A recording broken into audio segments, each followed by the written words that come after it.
For more Bollywood gossip, hit the bell icon and never miss a video. अस्सलाम वालेकुम, सत श्री अकाल, नमस्ते।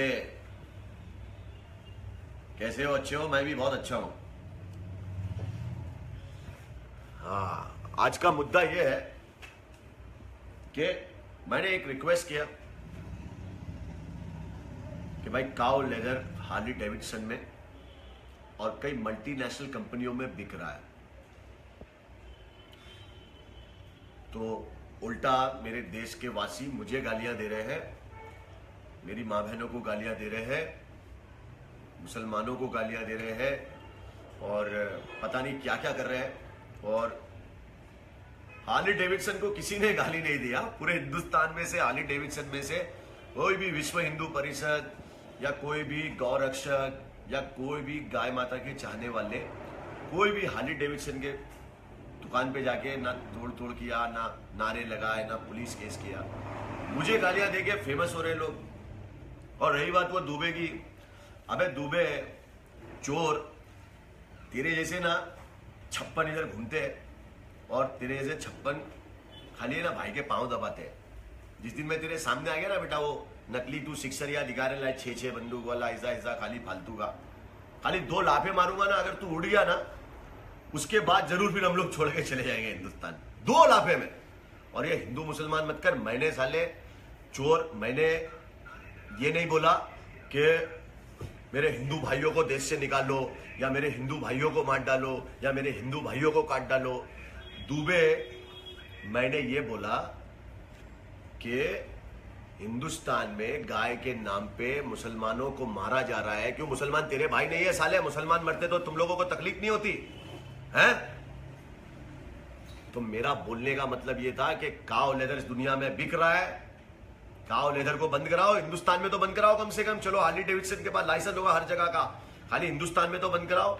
और तुम लोग नहीं कराएंगे तो हम बंद कराएंगे।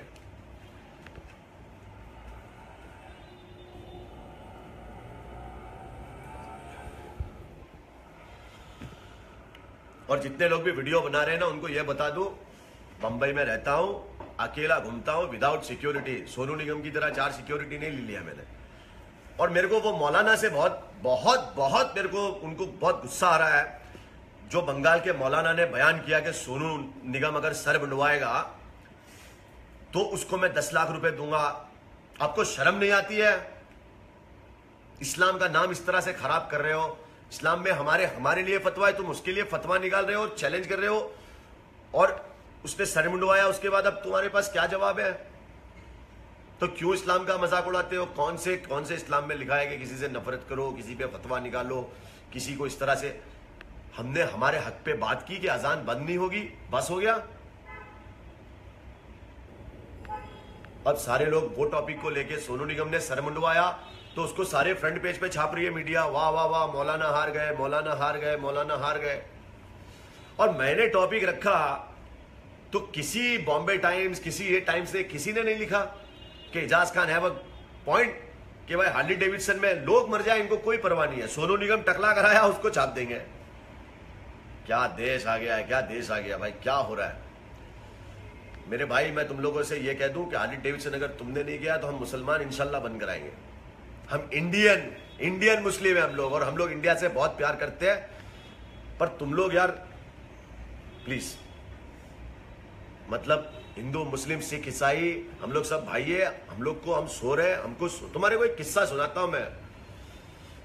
ये बहुत बेहतरीन किस्सा है। और मेरे भाइयों, अब जागने का वक्त आ चुका है।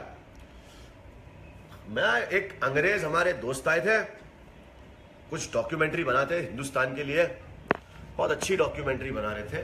तो उसने मुझे बोला, भाई यहाँ पे एक कंट्री है जहाँ पे अलग अलग मजहब, अलग अलग लोग रहते हैं, यार मुझे देखना है कि कैसे लोग कहाँ रहते हैं, हम लोग सब सेक्युलर रहते हैं। तो उसने बोला, मुझे ऐसी जगह जहाँ पे सिर्फ हिंदू रहते हो, जहाँ पे सिर्फ मुसलमान रहते हो, जहाँ पे सिर्फ क्रिश्चियन रहते हो और जहाँ पे सिर्फ सरदार जी रहते हो। मैंने कहा ठीक है भाई। तो मैं उसको ले गया जहाँ पे सारा सब मेरे हिंदू दोस्त रहते हैं। वहाँ पे सुबह का 5 साढ़े 5 बजे का वक्त था, 6 बज गए होंगे। तो सब उठ गए थे, ये हो रहा था, वो हो रहा था।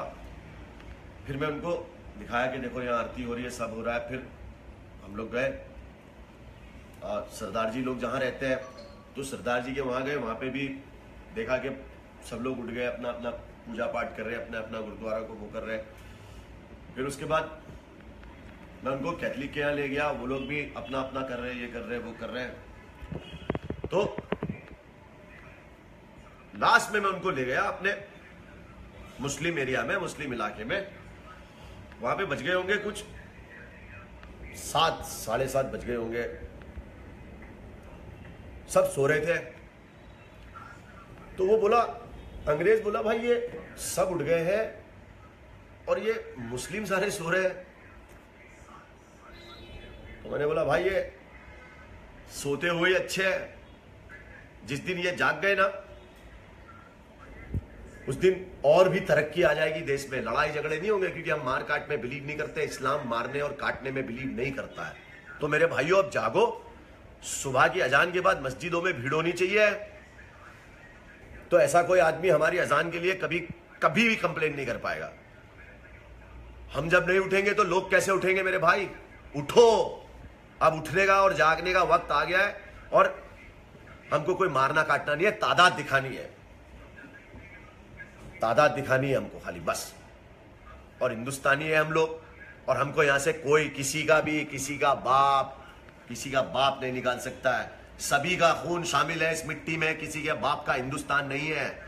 गांधी जी थे तो मौलाना अबुल कलाम आजाद भी थे, भगत सिंह था तो अशफाकुल्ला खान भी थे। हम लोग हैं, और हमने भी देश के लिए खून दिया है, हमने भी बहुत कुछ किया है। और वो दुबे के कान के तो पर्दे खुल गए होंगे, फेमस हो गया बेटा। अबे हम वो शख्सियत है कि हमको बदनाम करते करते और गाली देते देते नई लोग बहुत फेमस हो गए, इतने फेमस हो गए, हो गया दुबे फेमस। लेकिन तेरा मैसेज गलत है, चोर साले, घंटी चोर। तू इतना बड़ा चोर है कि तेरे जैसा कोई भी, अभी तेरे को तो बच्चा मारेगा अभी कोई भी। अगर इलाहाबाद का कोई मेरा फैन दिख लिया ना बच्चा, तो वही मार मार के तेरे को कबूतर बना देगा, चिड़िया बना देगा, और पढ़ के फूंक देगा ना, अगर तो सांप बन के तू बिल में घुस जाएगा। तो इस तरह से हिंदुस्तान में ये मत फैला। मैंने मोदी और योगी को मैसेज क्या दिया, और तू मेरे को मैसेज क्या दे रहा? हार्ली डेविडसन पे जाके गोली चलाना, बायला हिजड़ा, जा। हार्ली डेविडसन बेच रहा है गाय माता का लेदर, हम कराएंगे, तू नहीं किया तो। भाई जागने का वक्त आ गया है, जागो। अल्लाह हाफिज, दुआओं में याद रखना, मेरे जिक्र का जुबान पे स्वाद रखना।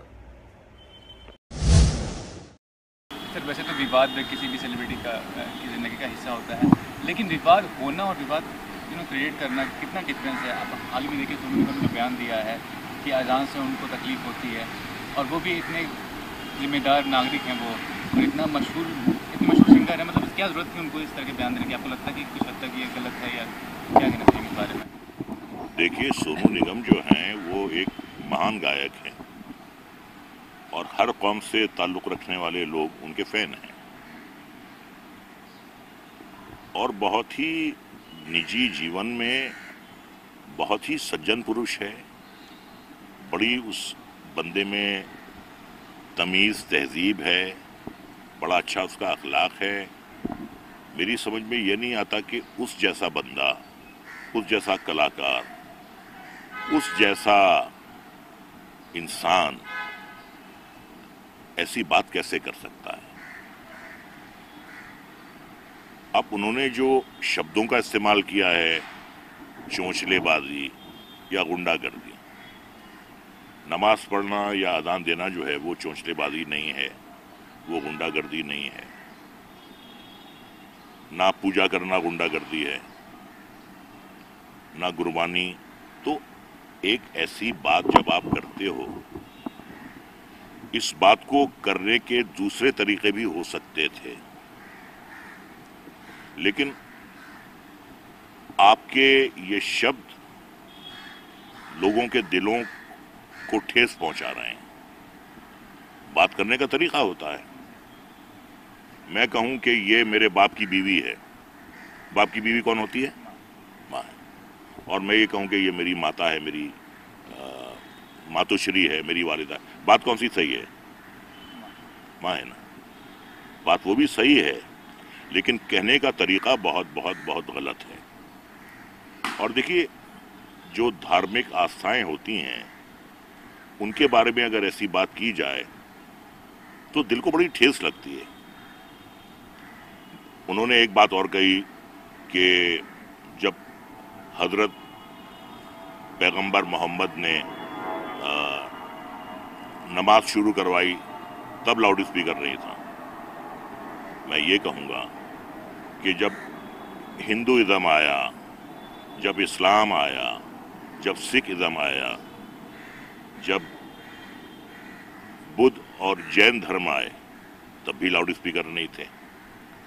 आज मंदिरों में लाउड स्पीकरों का इस्तेमाल होता है, गिरजाघरों में होता है, मस्जिद में होता है, गुरुद्वारों में होता है। तो क्या ये चोंचलेबाजी और गुंडागर्दी है? ये गलत बात है। और वक्त के साथ साथ जब आधुनिक वस्तुएं आती हैं तो उनका इस्तेमाल होता है। हजरत मोहम्मद के ज़माने में लोग ऊंट पर हज पढ़ने जाते थे, आज प्लेन में जाते हैं, आज गाड़ियों में जाते हैं। तो क्या ये कहा जाए कि वो उस ज़माने में लोग ऊंट के ज़रिए जाते थे तो आप अब भी ऊंटों का इस्तेमाल करें? तो ये दोनों बातें जो हैं उनकी, ये सुनने में अच्छी नहीं लग रही हैं। देखिए, जागरण होता है, हम कभी किसी ने एतराज नहीं किया। सुबह सुबह मंदिरों में घंटियां बजती हैं, हमारे तो कानों में बहुत अच्छी लगती हैं। रात भर गुरबानी चलती है गोल्डन टेम्पल में, बहुत अच्छा लगता है सुनना। किसी भी, और एक इंटरव्यू में अभी प्रियंका चोपड़ा ने कहा था, वो वहाँ गई थी, अपने भोपाल शूटिंग कर रही थी, तो उन्होंने ये कहा कि सुबह सुबह जब अजान की आवाज़ आती है तो उन्हें बहुत भली लगती है। तो अब इसके पीछे क्या वजह है जो उन्होंने ऐसी बात कही है या ऐसे शब्दों का इस्तेमाल किया है? लेकिन इस मुल्क के जो 20 करोड़ मुसलमान हैं वो आहत हुए हैं, उनके दिल को ठेस पहुंची है। और ना सिर्फ हिंदुस्तान के बल्कि दुनिया के जो और भी मुसलमान हैं, कोई भी इस बात को पसंद नहीं करेगा। 70 साल हो गए आज़ादी को, कभी किसी मुसलमान ने ये नहीं कहा कि साहब ये मंदिर की घंटियां क्यों बजती हैं, या शंख क्यों बजता है, या जागरण क्यों होता है, या माता की चौकी क्यों होती है। या देखिए, गणपति बप्पा आते हैं, हम उनका स्वागत करते हैं। हम दुर्गा पूजा में भी जाते हैं, वहाँ भी लाउड स्पीकर का इस्तेमाल होता है। तो जब गणपति बापा वजूद में आए तब तो लाउड स्पीकर नहीं था, ना ही दुर्गा देवी के ज़माने में, माँ दुर्गा के ज़माने में लाउड स्पीकर था। तो ऐसी बचकानी बातें उनको नहीं करनी चाहिए थी। आप कलाकार हैं, कलाकार तो दिल से बहुत ही नर्म होता है, नर्म दिल का होता है, फ़कीर होता है, और हर कौम से ताल्लुक़ रखने वाले लोग उससे प्यार करते हैं। उसका मज़हब नहीं देखते, उसका फ़न देखते हैं। और यही वजह है कि हिंदुस्तान में 125 करोड़ की आबादी है, जहां आज भी आमिर खान, सलमान खान, शाहरुख खान सबसे लोकप्रिय हीरो हैं, तीनों खान। जनता के दिल में तो ये बात होती नहीं, वो आपका काम देखती है। तो मैं सोनू से यही कहूँगा कि सोनू, आप एक कलाकार हो, हर मजहब का इंसान जो है आपकी कला से प्रेम करता है। और मैं ये कहता हूँ कि मेरा जो कमरा है, मैं जब एयर कंडीशन ऑन करता हूँ, खिड़कियाँ बंद करता हूँ, तो बाहर की आवाज़ बिल्कुल नहीं आती है। तो ऐसा भी होता है कि देखिए, कई बार कुछ पड़ोसियों की बातें आपको अच्छी नहीं लगती हैं, लेकिन आप उन बातों को नज़रअंदाज करते हैं, उन बातों से आप गुरेज करते हैं। यही तो हमारे मुल्क की तहजीब है, गंगो जमनी तहजीब है, कि हर मज़हब से ताल्लुक़ रखने वाले लोग यहाँ रहते हैं। कभी किसी मुसलमान ने ये नहीं कहा कि साहब मैं मंदिर की घंटियों से डिस्टर्ब हो रहा हूँ, या हम इस शहर में पैदा हुए हैं, आज तक कभी हमने ये नहीं सुना कि साहब मस्जिद की आवाज़ से, अजान की आवाज़ से हम आहत हो रहे हैं। तो ये तो हम सबका मुल्क है और हर धर्म, हर मजहब, हर जाति, हर रंग के लोग यहाँ रहते हैं। अब ये बात अगर कोई सड़क छाप बंदा करता तो बात समझ में आती। सोनू निगम जैसा कलाकार अगर ऐसी बात कर रहा है तो वाकई ये बात जो है ये बहुत तकलीफदेह है। आखिर में इतना कहूंगा कि भाई आप शारजा में शो करने जाते हैं, आप दुबई में शो करने जाते हैं, आप कतर में शो करने जाते हैं, आप मस्कत में शो करने जाते हैं, वहाँ मस्जिदों में जब अजान की आवाज़ आती तब तो आपको बुरी नहीं लगती होगी, आप वहाँ की आवाज़ आपको बुरी नहीं लगती। वहाँ बिजनेस के लिए जाते हैं, पैसा कमाने जाते हैं, और यहाँ की जो मस्जिद के अजान की आवाज़ है उससे आपको तकलीफ होती है। तो ये बड़े अफसोस की बात है, उन्हें ऐसे शब्दों का इस्तेमाल नहीं करना चाहिए। तो ये भी कहना चाहूँगा कि अब जो उन्होंने मतलब ज़बान से जो बात निकल गया वो वापस नहीं ले सकता, लेकिन फिर भी आपको लगता है कि माफ़ी मांगना ज़रूरी है उनके लिए? नहीं, देखिए, माफ़ी मांगना जो है, मेरी बात सुनिए, माफ़ी अगर उन्हें ऐसा लगता है कि उन्होंने ये बात गलत कही है, खुद उनको इस बात का एहसास होना चाहिए। इंसान है, गलती हो जाती है। अगर उन्हें ये बात दिल से महसूस होती है कि उन्होंने ये बात गलत कही है तो उन्हें माफ़ी मांगना चाहिए। किसी जोर में या किसी दबाव में अगर कोई जोर डाल रहा है या दबाव डाल रहा है और उन्हें ऐसा लगता है कि भाई उन्होंने सही कहा है, तो फिर ऐसी माफ़ी का कोई मतलब नहीं। लेकिन सोनू निगम से पहले भी कई बड़े कलाकार ने भी इस तरह गैर जिम्मेदार बयान दिया है, उसके बारे में क्या कहेंगे कि ये पहली बार नहीं है? कुछ दिन पहले सलमान ने जो कहा था सुल्तान के प्रमोशन को लेके, लोग ये कहते हैं कि जो भी बयान होता है, क्या दिया था उन्होंने बयान? कि मुझे मतलब इस फिल्म का जो रिहर्सल हो रहा है या जो भी शूटिंग हो रहा है, ऐसा लग रहा है जैसे मेरे साथ रेप हो, जैसे और के साथ रेप होता है वैसा रेप हुआ है। तो इस तरह का बयान सलमान जैसे कलाकार ने दिया है, तो फिर सोनू निगम भी तो अब वो बात जो उन्होंने कही थी, वो भी बात जो थी वो गैर ज़रूरी थी, गैर ज़रूरी थी। हम उस बात की हिमायत नहीं करते। जो बात गैर ज़रूरी है, जो बात गलत है, वो बात गलत है। अब ज़रूरी नहीं है कि अगर सलमान खान ने एक ऐसी बात कही है तो आप भी कहें वैसी बात। अंग्रेजी में कहते हैं कि 2 wrongs do not make 1 right। लेकिन ये बात जो है, वो बात जो है महिलाओं से ताल्लुक़ रखती थी, लेकिन ये बात जो है इसका ताल्लुक़ जो है 20 करोड़ मुसलमानों की आस्था से है, उनकी अक़ीदत से। हम होली खेलते हैं, हम दिवाली मनाते हैं, हम अपने हिंदू भाइयों के हर त्यौहार में हम शिरकत करते हैं। हमारे हिंदू भाई फरमाइश करते हैं कि हम सिवैयाँ खाने के लिए आ रहे हैं, हमसे गले मिलने आते हैं। ये तो हमारे देश का किरदार है। अगर कलाकार ही ऐसी बात करने लगेंगे तो फिर ये देश कहाँ जा रहा है? जहर उगलने वालों की कमी थोड़ी है। हमारा काम तो उन जख्मों पे मरहम रखना होता है, थके हुए दिलों को सुकून बख्शना होता है कलाकार। अगर हम भी उसी भाषा का इस्तेमाल करेंगे तो देश कहाँ जाएगा?